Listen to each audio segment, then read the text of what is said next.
Mercury liquid fuel main engine soon will throttle back to 72% of rated performance down in the bucket, reducing the stress on the... Neil Armstrong वो पहले इंसान थे जिन्होंने चांद पर कदम रखा। ये बात तो पूरी दुनिया जानती है, लेकिन क्या आपको पता है चांद पर एक वैज्ञानिक की कब्र भी मौजूद है? चौंक गए ना, लेकिन ये बात पूरी तरह से सच है। अब ये कब्र किस जगह पर है और क्या हमारा प्रज्ञान रोवर इस कब्र तक जाएगा?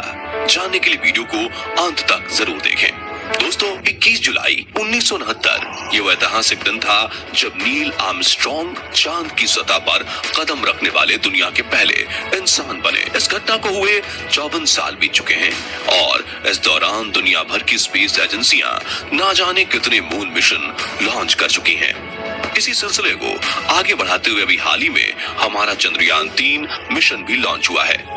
इन सभी मिशन के दौरान वैज्ञानिक सैंपल के रूप में चांद की मिट्टी से लेकर वहां के पत्थरों तक सैकड़ों किलो मलबा पृथ्वी पर ला चुके हैं। लेकिन वो कहते हैं ना कि कुछ पाने के लिए कुछ खोना भी पड़ता है।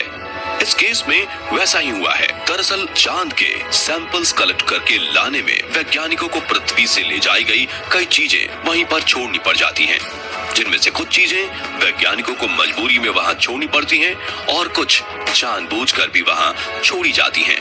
और अब ये सारी चीजें करोड़ों सालों तक चांद पर ऐसे ही वीरान पड़ी रहने वाली हैं। तो आखिर क्या है ये चीजें जो इंसान चांद पर छोड़कर आए हैं? चांद पर बनी यह कब्र किस वैज्ञानिक की है और क्या हमारा प्रज्ञान रोवर इस कब्र को ढूंढ निकालेगा? आइए ये सब कुछ डिटेल में जानते हैं। दोस्तों, जुलाई 1969 से लेकर दिसंबर 1972 तक नासा के कुल 6 अपोलो मिशन लॉन्च किए गए और इस दौरान 12 एस्ट्रोनॉट्स वैज्ञानिकों ने चांद की सरजमी पर कदम रखा। अब इसमें नील आर्मस्ट्रॉन्ग का नाम तो हम सभी जानते हैं, लेकिन बाकी के 11 एस्ट्रोनॉट्स कौन थे उनका कभी जिक्र नहीं होता। इसलिए आज हम आपको उन सभी एस्ट्रोनॉट्स का नाम बताते हैं। एडविन बर्ज, Aldrin, Charles Pete Conrad, Alan Bean, Alan Shepard, Edgar Mitchell, David Scott, James Irwin, John Young, Charles Duke, Eugene Cernan और हैरिसन स्मिथ। ये वो एस्ट्रोनॉट्स हैं जो नासा पर अलग अलग मिशन में गए। ये 12 एस्ट्रोनॉट्स अलग अलग अपोलो मिशन के हिस्सा रह चुके हैं और हर एक मिशन में ये चांद की सरजमी पर अपनी पहचान के रूप में कुछ ना कुछ छोड़ आए हैं। उदाहरण के लिए आखिरी 3 अपोलो मिशन यानी अपोलो 15, 16 और 17 में एस्ट्रोनॉट अपने लूनर रोलिंग व्हीकल्स यानी कि LRV को चांद पर छोड़कर आए थे। दरअसल इन व्हीकल्स को नासा द्वारा खास तौर से चांद पर चलने के लिए डिजाइन किया गया था और एस्ट्रोनॉट्स ने इनके अंदर बैठकर चांद की सैर भी की थी। आपको बता दें कि LRV वाहनों की लंबाई 3.1 मीटर, चौड़ाई 1.82 मीटर और वजन 209 किलोग्राम था। यानी क्योंकि चांद की ग्रेविटी पृथ्वी की तुलना में लगभग 6 गुना कम है, इसलिए पृथ्वी पर भले ही ये 209 किलो के थे, पर चांद पर जाते जाते इनका वजन सिर्फ 35 किलो हो गया था। इस वाहन के अंदर एक साथ 2 एस्ट्रोनॉट्स बैठ सकते थे और इसकी टॉप स्पीड 14 किलोमीटर प्रति घंटा थी। उस समय इन्हें मून बगीज भी कहा जाता था। नासा ने इन्हें बनाने में बहुत पैसा खर्च किया था, लेकिन क्या करते, इन्हें वापस धरती पर लाना उस समय नासा के बस की बात भी नहीं थी, जिसके चलते एस्ट्रोनॉट्स कुछ समय तक इनकी सवारी करके इन्हें ऐसे ही चांद पर छोड़ाए। तब से लेकर आज तक ये व्हीकल्स चांद पर ऐसे ही पड़े हुए हैं और आने वाले करोड़ों सालों तक ये ऐसे ही रहेंगे। इसका कारण ये है कि चांद पर वायुमंडल ना के बराबर है, यानी ना तो वहाँ हवा चलती है, ना ही बारिश होती है और ना ही तूफान। इसलिए वहाँ की धरती पर एक बार जो चीज छूट गई वो करोड़ों सालों तक ऐसी ही रहेगी।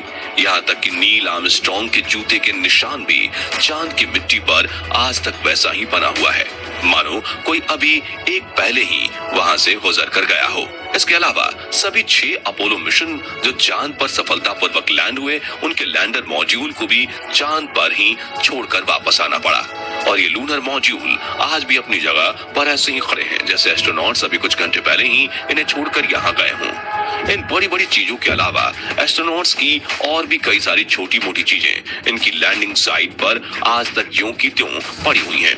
इन चीजों में एस्ट्रोनॉट्स का लाइफ सपोर्ट सिस्टम, इनके जूते और ढेर सारे साइंटिफिक इंस्ट्रूमेंट जैसे भूकंप मापने वाला सिस्मोमीटर, चांद की गर्मी जांचने वाला हेड फ्लो प्रोब्स और चांद के भूविज्ञान की स्टडी करने वाले बहुत सारे यंत्र। इसके अलावा चांद पर धरती के इस कचरे में एक गोल्फ स्टिक और कुछ गोल्फ बॉल्स भी शामिल हैं।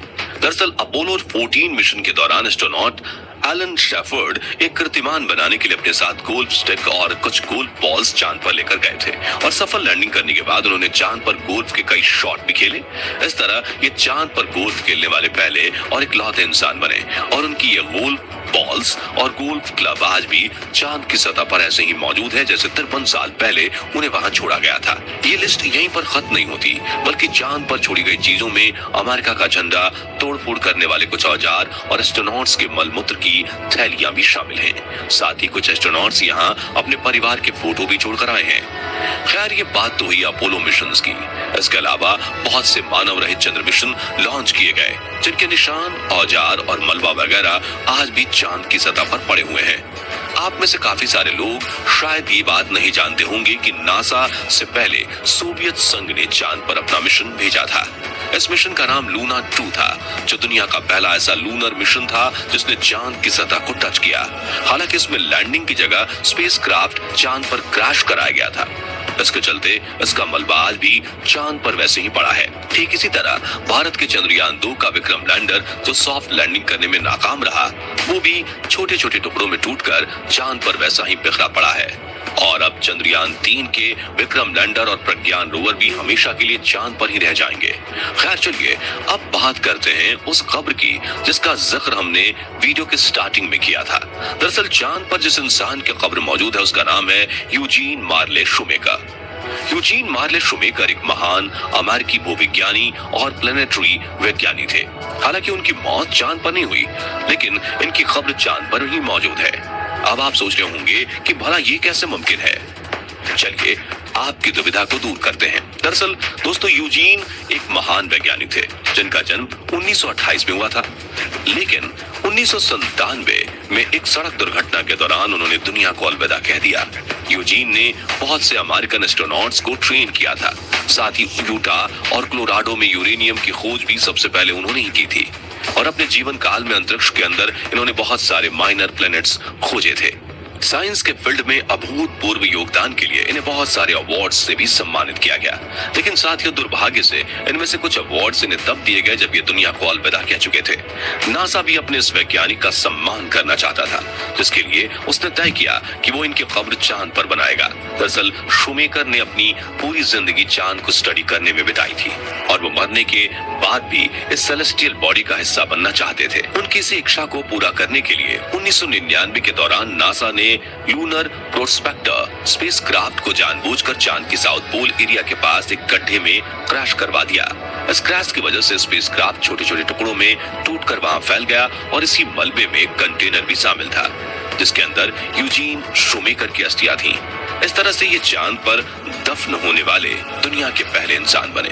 अब जैसा कि हमने बताया, नासा ने इनकी अस्थियों को चांद के साउथ पोल यानी दक्षिणी ध्रुव के करीब एक क्रैटर में फेंका था और क्योंकि चंद्रयान 3 के विक्रम लैंडर ने भी चांद के दक्षिणी ध्रुव में ही लैंड किया है, ऐसे में बहुत से लोगों को ये उम्मीद है कि प्रज्ञान रोवर यूजीन शूमेकर की इन अस्थियों को खोज निकालेगा।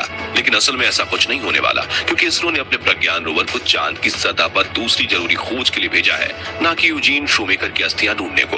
वैसे साथियों, अमेरिकन स्पेस एजेंसी नासा के द्वारा महान वैज्ञानिक यूजीन शूमेकर को सम्मान पूर्वक श्रद्धांजलि देने के इस तरीके के बारे में आपकी क्या राय है? अपना जवाब कमेंट बॉक्स में जरूर शेयर कीजिएगा। बाकी हमारी आज की इस वीडियो में बस इतना ही। वीडियो अच्छी लगी हो तो इसे लाइक और शेयर जरूर करना और अगर आप हमारे फेसबुक पेज पर नए हैं तो पेज को फॉलो भी जरूर करें। मिलते हैं जल्दी एक और इंटरेस्टिंग वीडियो में, तब तक के लिए गुड बाय।